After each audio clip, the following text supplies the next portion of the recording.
Alright guys, today we're talking fluorocarbon, and specifically how do you choose fluorocarbon.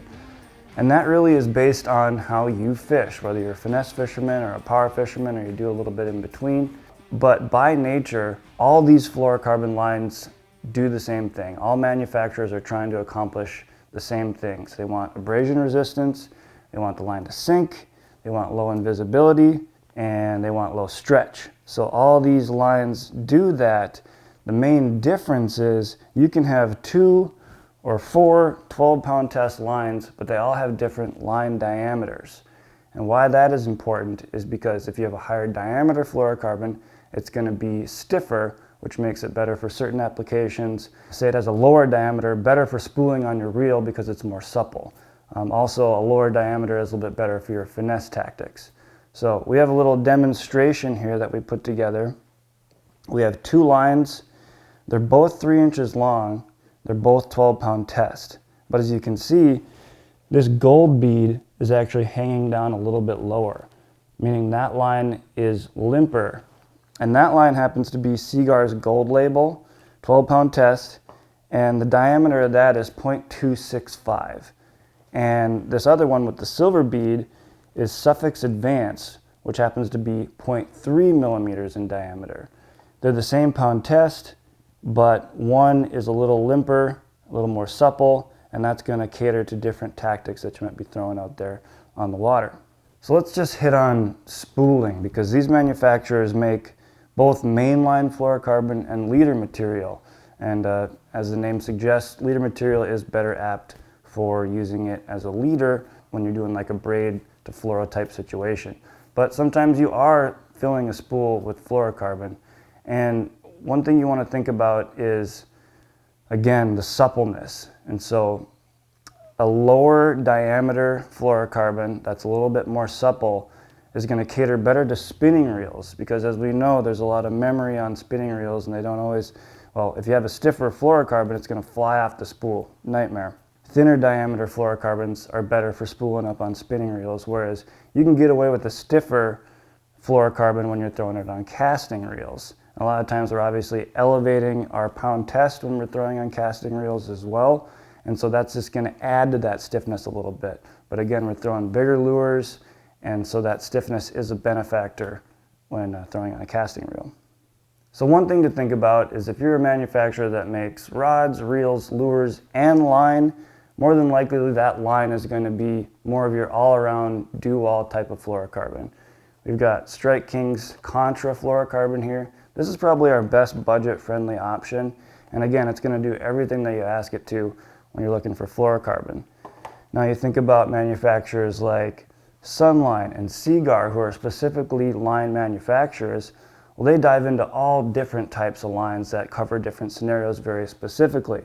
So you've got Seagar Red Label, which is a stiffer fluorocarbon, low stretch fluorocarbon.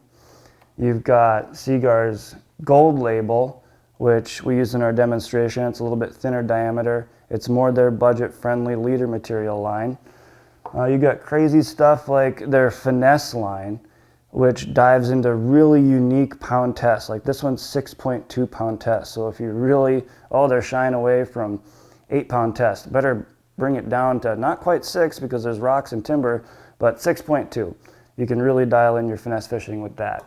And then 2 of Seagar's most popular lines, we've got InvisX, which you might think is their most invisible line. And then there's also Seagar AbrazeX that we've all fished here at Wired to Fish. And that is really good for when you're throwing around docks and wood and rocks and stuff because it is so abrasion resistant. All right, so here we have Yo-Zuri's Top Knot mainline, which as it suggests is a mainline fluorocarbon. You could still use it as a leader material just as you could use any of these for a leader material, but they specifically designed it to be spooled onto a spinning reel or a casting reel. One thing that we at Wired to Fish have noticed about fishing this line is that it is a little bit stiffer. So if you were going to use it as a leader material, I would use it more in a top water scenario. So you're using a walk the dog type bait or a popper, because what's going to happen is that stiffness isn't going to rear back and catch the treble hook, front treble hook of your top water bait. So that makes it a good one for a fluorocarbon leader material. Where its downfall might be is in the finesse realm, when you really want lively action on, say, a drop shot or something like that. That line's going to translate the action into the bait, and if you have a little stiffer line, it's going to make your bait look a little stiffer as well. So that's when you're going to want to use like a thinner diameter fluorocarbon for finesse fishing. All right, so we're going to jump into something that we haven't really talked about yet. You know, in my experience, monofilament is one of the best lines for tying knots. You don't get that fraying a lot of times with monofilament when you're tying knots.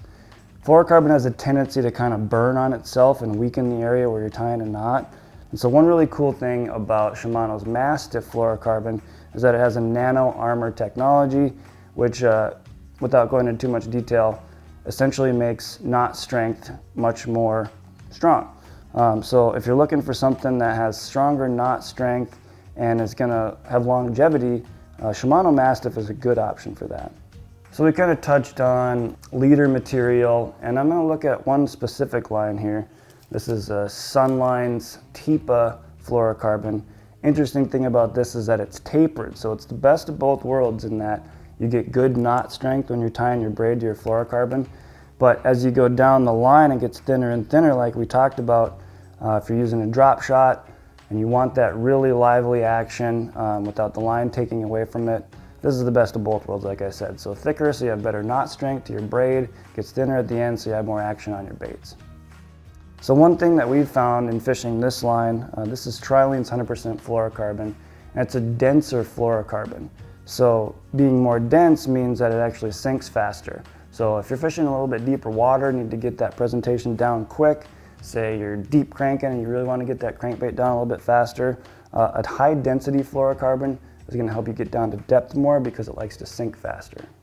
So as you can see, there's a lot to consider when it comes to choosing a fluorocarbon, but really it's based on how you fish. Maybe you're a guy that likes to beat the bank and do some more heavy cover stuff.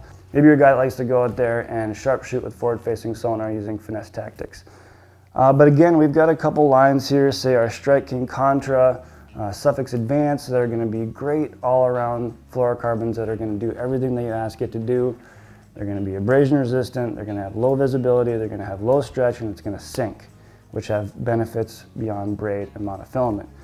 Then you got the Seagars and the Sunlines of the world that provide endless options depending on how you like to fish. So I hope that this video has been informative for you. Again, apply it to your body of water and the way that you fish. Again, they all kind of try to do the same thing. The one thing to think about is the suppleness or the stiffness of the fluorocarbon.